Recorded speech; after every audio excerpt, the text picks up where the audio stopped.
Hello and welcome everyone who is watching live and everyone who is watching the recording.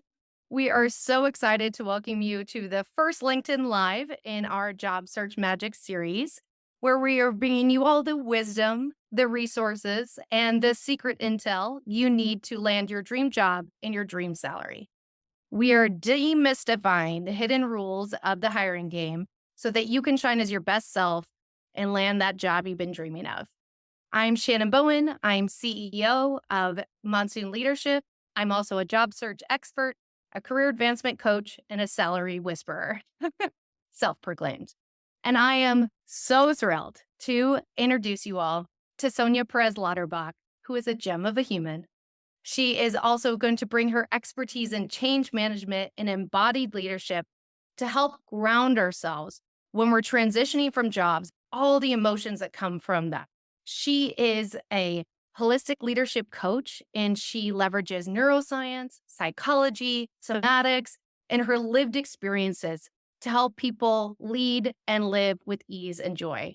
And I have personally benefited from her lessons and her friendship. So I am so excited to bring her wisdom to you all because her perspective is critical for these really emotional transition points between jobs.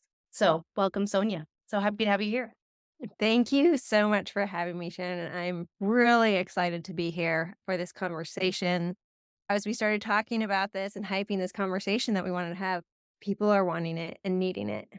because, outside of the little like open to work tag, Yeah, there's right? not a lot of people talking about what that feels like, Yeah. what we have to navigate in our mind and trying to figure out all of those unknowns. So I'm so glad you're bringing this conversation up and doing this series to give people access and knowledge so that they can feel like they can ride that wave of change rather than just being torn apart by it and overwhelmed. Well, when we talk about change, I immediately think of you.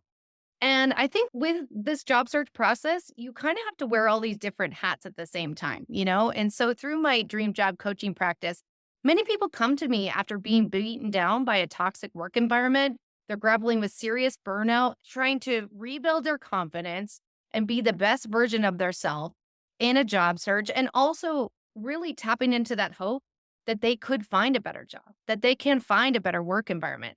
So like how does your framework help people deal with all these emotions at once so they can shine in interviews, which is no easy feat?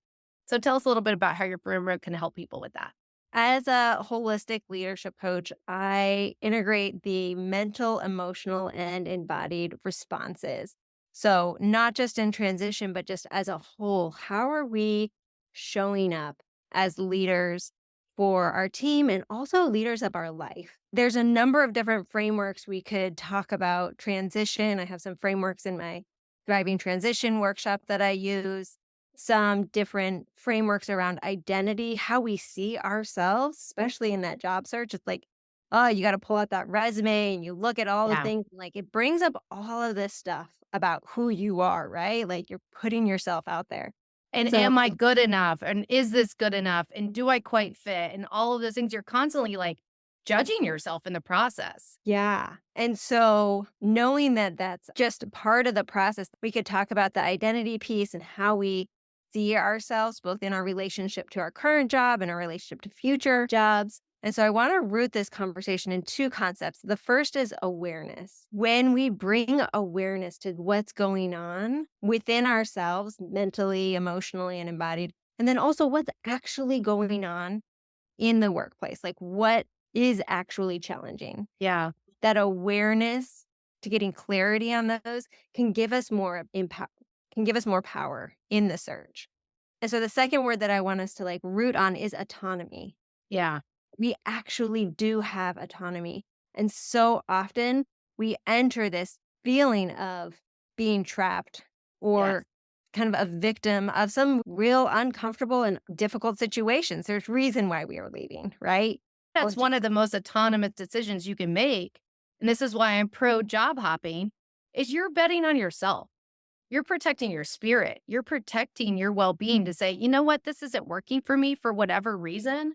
And now I'm going to have the autonomy to find a new job. So I love that you're talking about that. When we bring awareness to what's like, how are we thinking about the job search? What are our thoughts about it? That impacts how we're going to feel about it. Think there's no jobs out there. That's going to make us feel pretty discouraged. And Yes. from that energy in our body, I use the definition for emotions that's E as an energy in motion on our Yes. body. So, like, understanding that when you're feeling discouraged, you're not going to have the energy to go do the job search. You're not gonna have the energy, and your brain is actually gonna go look for evidence that that thought is true. I love that piece because I feel like, especially people that are being devalued at work every day, their confidence is at the lowest level. They can build a narrative of like, well, I'll never find anything better or I'll never be better in a job. And it's like, no, you are a beautiful, talented, brilliant human who's in a bad or just a wrong fit situation. And so I love that of like understanding the narratives that we build around ourselves that are sometimes not true and are A holding us back. Absolutely. I think a huge key to empowerment is to actually realize that the thoughts you think are not all true. I love that. Because, we tend to think like, "I thought this, so it, might be true," Yeah. and we tend to just accept it, and yet when we can then question it, you're like, "Oh, I didn't get a promotion, so maybe that means that I haven't worked hard enough," or there's all of these Mhm. stories that we tell ourselves that just might not have any evidence at all. The truth is you probably just are so exhausted you haven't even sat down to write out all that you have done. Like when the list of to-dos is so long, we forget, and this is how our brain works, we forget of all that we've actually done. And so taking that time to remember what you have done, how far you have come, and that can help remind your brain of your brilliance, of your skill set, of the ways Yes. that you contribute so that you can feel more confident going forward, taking that time to be proud of what you've done and actually taking time to slow down and see that, that can give you that support that makes you feel authentic going into the next job. Like when you go to interviews and you're like, oh, well, I have like 50 Yeah. million things that I haven't done yet. That makes me feel discouraged and unworthy. And then you're trying to like boost yourself up in these interviews. It's going to feel inauthentic. But if you actually take a moment to remember how far you have come and like, I'm in an impossible situation right now. That's why I'm going. I'm going to root myself in what I have done and my skill set. And from that place of feeling like, I know I can make a difference. I know that I can do whatever unique skill set you have, bring that from like a real place of honesty. Yeah, one of the things I work on with my coaching clients is glowing up their LinkedIn. And there's some real shyness that happens about putting your accomplishments or your secret sauce of how you approach your work on LinkedIn. But as I work with them, some of them will say, like, wow, I didn't even know I could look this cool on LinkedIn. And it's like, you are. I think that we really just diminish our work selves of like, oh, sure, whatever. I just led a project. No, you led a website redesign. That is so hard. There are so many stakeholders. And it's like, when you really dig into like, you accomplished a lot and you're a badass. And you should put that out there because as a hiring manager, I've built so many teams. I'm looking for people who want to grow, who want to shine, who want to learn. And so you want to bring that pride of your work into your LinkedIn and your resume and cover letter. So I love that you talk about that. I want to talk a little bit about burnout because we know that this is an epidemic in nonprofits and the social impact sector. And how do you find the energy? Job searches are like a second job. How do you find the energy in the midst of burnout? Yeah. I just want to take a minute to highlight that burnout is real Yeah. and that it's physical and that it should not be ignored. And just acknowledge, I mean, it's one thing to be overwhelmed and tired. And there's ways that I really help my clients like make sure that they're taking care of their body and creating that space to do the things that they want and reframing even the idea of I need to earn rest. Yes. Oh my gosh. There's a lot of different ways that we're thinking or feeling that kind of drive us into that burnout that we can stop before we get there. But I also want to acknowledge that some of us are already there. And like my clients have told me had I not started working with you, I would not be in a good place. And we're seeing it. I'm seeing people getting shingles, people getting Yes. themselves in the hospital, nervous breakdowns because our nervous system just can't hold all of what we're putting on it. And if people are in that state, I just want to take a moment to exhale.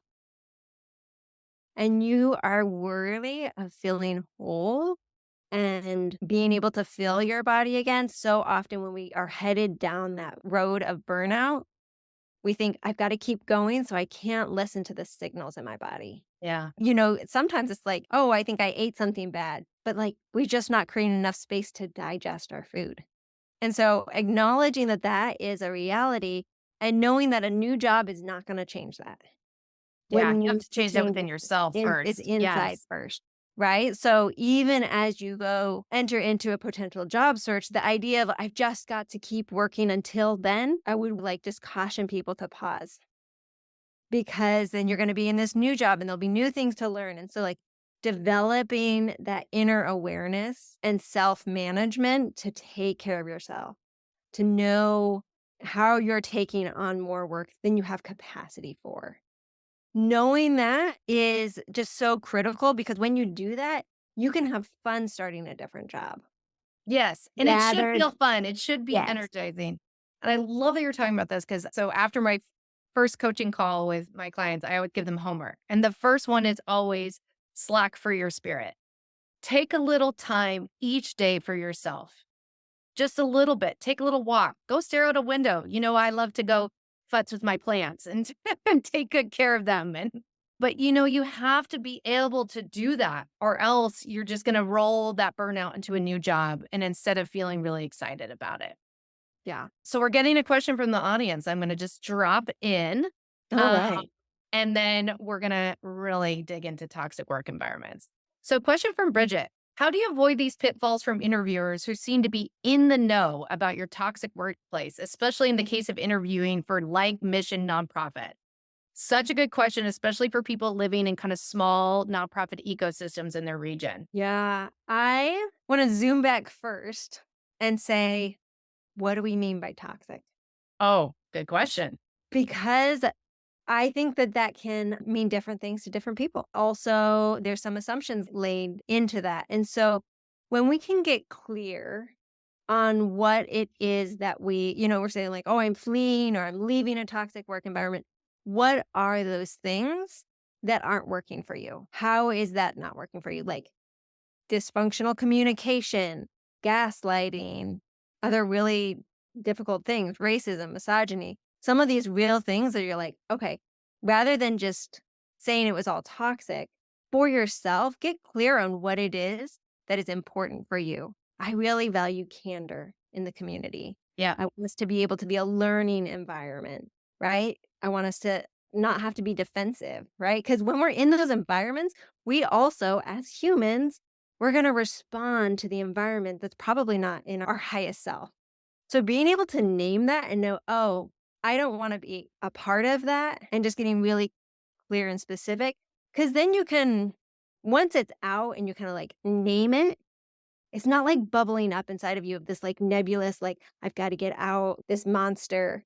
And so if you're going into another conversation, obviously, you don't wanna be gossipy and, have that bubbly, Yeah. anger or frustration kind of coming out of you in the interview of, you place the organization or specific individuals into, a villain mode. Just being able to identify the behavior that is unacceptable for you so that you can then go forward and say, "This is what I am looking for." Sometimes you are fleeing a burning building. I want to acknowledge some people are in open lawsuits. They're on a PIP. They've been let go. They're being, yelled at work. There's serious stuff that happens in the workplace that causes real trauma. But Mhm. when you're fleeing a burning building, you might accept any offer that really doesn't fit what you're looking for. So I love that you talk about, yes, toxicity, but also identifying what is that culture that you are looking for. And, a little trick that sometimes I tell my clients when they're interviewing is, that moment when you're sitting down and everybody's just like, oh, hi, how are you? And maybe you really want to be at a place that has better work life balance. Ask everybody, oh, when was your last vacation? And if everybody's like, oh, God, I don't have any, time for a vacation or someone's like, "Oh, I just went to Spain for 2 weeks." That gives you a clue Mhm. into what kind of culture. So there's sometimes these like innocuous questions you can ask that get at exactly what you're looking for in that culture. So we're going to kind of shift to burnout. Question from Jessica. How do you manage boundaries to avoid burnout in a workplace with a culture that doesn't support it? Boundaries. Yeah. Get really specific because it's hard to take action and feel good about things that are kind of nebulous. And Yes. so I say clarity is kind. Yes. And so if you find yourself in a culture where people are just like, keep working, we got to keep working, is that your boundary of like, they just expect you to work all the time? I would say the first thing is knowing how your brain works and realizing that you are the asset. Yes, And exactly. realizing, like, working through the night and not taking a break and back-to-back meetings, like, there's scientific research that as information workers, that's not high functioning. It's like Yes. running the machine without ever powering down and Yep. without ever, like, oiling it up, you know? And No, so our laptops get mad when we don't ever power it down, and our phones do too. So we also have to power down our own, human machines. yeah, and so realizing that you are the asset, and I love how you talk about that as well, like, knowing your worth, but also knowing how you work. And so Yeah. being able to say, "Okay, I know I will produce better. I know I'm gonna be a better teammate. I'm Yeah. gonna be able to be more curious and open, less defensive." And Yeah. creative. All of these things that use our frontal cortex, but if we're in the fight and flight, like, everything's on fire, you can't take a break, whatever the situation where they aren't respecting boundaries, that's impacting your work. That's Yeah. impacting engagement. And so knowing that you can see yourself as valuable, see yourself as a information worker that needs that rest, being able to communicate that and start like practicing it for yourself. If they are not respecting it at all, I think that's the time when you're like, this is not the place for me. Well, and I think we are swimming in a culture of burnout in our entire nation. It is not related to just each nonprofit. Some are worse than others, but this is just our capitalist society. So for me, when I really started to set boundaries, I just was like, I'm just going to be brave. And I'm just going to do it. And I'm going to say, no, I am not available at that time. Or I'm going to wait to respond to that. And I probably had a little anxiety meltdown. And then it gets easier with time. I think it is something you have to practice. It starts with courage and you have to practice it. And then if you're getting pushback at work, well, then that's the intel you need. That maybe this isn't the right place for me. You are free to get a new job at any time. And we are all at will employment. And so, I think that really it starts with that courageous step to try something a little different and stand up for yourself and then make it a habit, which you're so good at with your coaching clients, is building those new habits. Okay, another question from Samantha. I am on burnout from my nonprofit job right now. I'm having trouble facing the fact that I do not think I can return to my former workplace, but at the same time, I'm not feeling confident enough to get a new job. I don't know what to do. First off, I just want to give Samantha a big hug. Well, it's hard because we get these questions, but I don't get to ask questions back. Like, that's my job is to ask I questions know. back. I know. I didn't realize that. To ask questions back about, what is it that you're scared about going back to? Mm, naming it. Naming it. Is it that you don't feel like you can create those boundaries? Being able to name what is the fear and working now, like as you're taking a break, looking at some of the thoughts that led you to this place that you couldn't stop. And like you said, we live in a society where it's always up and to the right. We've got to do more, Yep. be more, keep going, and earn our rest. All of those things that we get to question those thoughts while you're taking this rest. Like, how do I want to be as a leader? And continuing to seek out conversations with leaders that you see are taking rest, people that have taken sabbaticals to like let your mind see that there are different ways. And this is why I love working with my clients because I'm helping them see a different way of leadership, Yeah. that it does have that spaciousness and effectiveness, right? It's not one or the other. And it's a different way of thinking. It's a different way of believing and understanding how we work, how teams work, how people work. As emotional, embodied people, we've got to take care of ourselves. This is why we do the work because it's not that simple to just No. read a book, to get a quick answer. It is a practice, like you say. It is Yes. rewiring of what feels safe in our body to say no. How does it feel safe in our body? To even say no to ourselves when we're like, I just got to do one more thing. I'm Yeah. like, how can you feel safe to say no? Actually, I don't. It's really hard. It's really hard. And that's why I'm so happy we're having this conversation. We have a couple things to share with our audience, and then we might have time for one more question at the end. But these have been such wonderful questions. I just want to really thank everybody on the live for being so open and vulnerable and being here because I think a lot of people can identify with those. So these lives are actually a preview of something I am doing this summer, which is a job search magic webinar series. And we're going to dig into each step. So, we're going to talk about how to find a job you really want right now in your life, how to glow up your LinkedIn, how to look good on paper and resume and cover letters, how to nail an interview, and then, of course, how to negotiate a top dollar salary, which you know is my specialty. So, I'm going to drop the wait list in the chat right now. So, get on the wait list. You'll get $5 off when it goes live. You can either do the whole series or an individual workshop and you'll be the first to know when it opens because I'm going to keep it small so that we can provide direct feedback on your materials. So I really want you to walk away with all of those skills to just shine in your job search because you and I know this is a learned skill. I wasn't born really good at interviews and job and salary negotiation. Surprise, I wasn't doing that at age 5. These are learned skills, and we need more places to learn how to really advance our career and also to shape our career for what we really want and the meaning that it brings into your life. I think you and I really share the same value that work should provide meaning in your life. It's not just what you do from 9 to 5. It should be where you feel like your talents are valued. And I know that you have something specific for the audience that I want to give you a chance to share because I just want everybody to be connected to you. This is a hot topic. Most everybody has experienced the emotional turmoil and Yeah. uneasiness of changing jobs. I think someone mentioned on my comments just today that it's like, it was like a bad breakup. Oh, that's such a great way to put it. Yeah. Yeah. And I was like, yeah, but we don't have the playlist. We don't have the language to go around it. And so what I'm wanting to do is I've opened up my schedule here in April to just do mini sessions, 30 minutes. If you're in a place of should I stay? Should I go? I care about the mission, I care about the people, but Yes. oh my God, I'm so overwhelmed. All of that. If that's for you, I've got you. 30 minutes for us to just bring some of that awareness to the conversation about how you're feeling. What do you actually need in this time? And help you map some steps forward.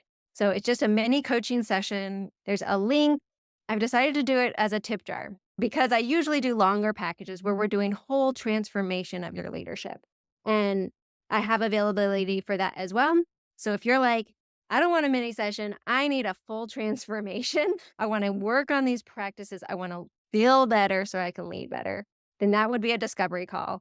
But if you're like in it right now, leaving that toxic work environment, not sure what your value is right now, not sure what autonomy you have in this moment, then this little mini session is for you. And I'm just doing it in April here. So grab a time. And yeah, I'm so excited to continue to share this information because there is a different way.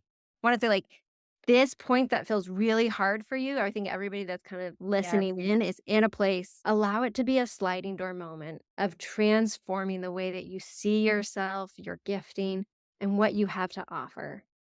I know sometimes it feels so dark and heavy dealing with some of these real situations, but it can actually be a door and an opening to something really fabulous in your life.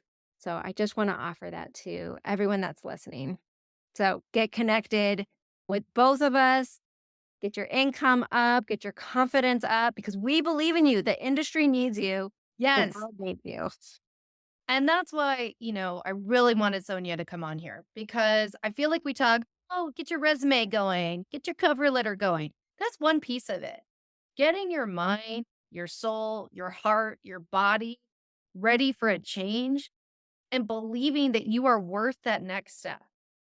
This job is deserving of you is Mm, such a big part of it because every step of your career should feel like you're shaping your character, your talents, your leadership, your values, everything. You get to live out all of that. through your work. And we really want to make sure that each step feels really good for you. And if it doesn't, then we'll help you find a better one because there's always another job. There's BS everywhere. You might as well get paid well for it. So just want to thank you, Sonia, for being here Thank today. you so much for having me and for creating this space to have these conversations. We're going to have happier, healthier people for Yeah. it. And so I want to invite everybody in 2 weeks. One of our other besties, Loretta Turner, is coming on and she is talking all about how to protect your well being when you're on the way out from a job. So on April 19th, same time, same place. And it's all about that exit moment and how do you protect yourself on your way out and prepare for the next step. Just so excited to have Loretta join us next time. And just thank you, everybody, for today.